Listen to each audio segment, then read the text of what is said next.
IPL 18-ാം അംഗത്തിൽ ഇന്ന് ആരാധകരുടെ പ്രിയ ടീമുകൾ നേർക്കുനേർ. 6-ൽ 4 ജയവുമായി പഞ്ചാബ് കിങ്സും RCBയും വരുന്നു സീസണിലെ മിന്നും പ്രകടനം തുടരാൻ. കൊൽക്കത്തയെ വീഴ്ത്തിയാണ് പഞ്ചാബ് ചിന്നസ്വാമിയിൽ എത്തുന്നതെങ്കിൽ RCB അവസാന മത്സരത്തിൽ രാജസ്ഥാൻ റോയൽസിനെ തകർത്തത് 9 വിക്കറ്റിന്. 1 ജയം 1 തോൽവി എന്ന തരത്തിൽ സ്ഥിരത തുടരാനാകാത്തത് ടീമുകൾക്ക് ആശങ്ക.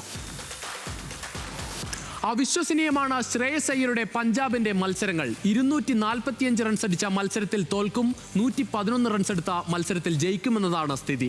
ബാറ്റിംഗിലും ബൗളിംഗിലും അസാധ്യ പ്രകടനം നടത്തുന്ന പ്രതിഭകൾ തന്നെ ടീമിന്റെ കരുത്ത്. പക്ഷേ ഗോൾഡൻ ടീമിൽ ഗ്ലെൻ മാക്സ്വെല്ലിന്റെ മോശം ഫോമാണ് ടീമിന്റെ ആശങ്ക. നമുക്ക് കാണാം, 6 മത്സരങ്ങളിൽ ഓസ്ട്രേലിയയുടെ വെടിക്കെട്ട് ഓൾറൗണ്ടർ നേടിയത് വെറും 41 റൺസ് മാത്രമാണ്.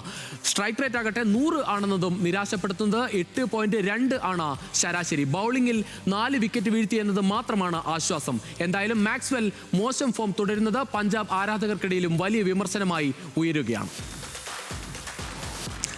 രജത് പട്ടിദാറിന്റെ RCBക്കും പ്ലേ ഓഫ് സ്പോട്ട് ഉറപ്പിക്കാൻ ജയം തുടരണം. ബാറ്റിംഗിലും ബൗളിംഗിലും RCBക്കും ആശങ്കയേതുമില്ല.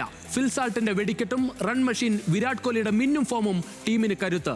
മുന്നിൽ നിന്ന് നയിക്കുന്ന നായകൻ രജത് പട്ടിദാർ ഉള്ളത് മിക്ക മത്സരത്തിലും ടീമിന് രക്ഷയായി. ബാറ്റിംഗിൽ തുടർച്ചയായി പരാജയപ്പെട്ട ദേവ്ദത്ത് പടിക്കൽ രാജസ്ഥാനെതിരായ മത്സരത്തിലൂടെ തിരിച്ചെത്തിയത് ടീമിന് ആശ്വാസം. രാജസ്ഥാനെതിരെ 28 പന്തിൽ 40 റൺസ് എടുത്ത ദേവ്ദത്ത് ടീമിനെ അനായാസം ജയത്തിലെത്തിക്കുന്നതിൽ നിർണായക പങ്കുവഹിച്ചു. ഇന്നും ബാറ്റർമാർ തിളങ്ങിയില്ലെങ്കിൽ പഞ്ചാബിന്റെ പവർ ഹിറ്റർമാർക്ക് മുന്നിൽ ബംഗളൂരുവിന് വെല്ലുവിളിയാകും.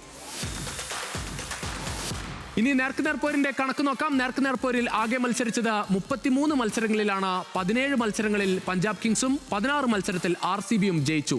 എന്നാൽ 2022 മുതൽ ഒരിക്കൽ പോലും RCBയെ തോൽപ്പിക്കാനായിട്ടില്ല പഞ്ചാബിന് എന്ന കണക്കുകൂടി നമുക്ക് മുന്നിലുണ്ട്. കഴിഞ്ഞ സീസണിലാകട്ടെ 2 മത്സരങ്ങളിലാണ് ഇരുവരും ഏറ്റുമുട്ടിയത്.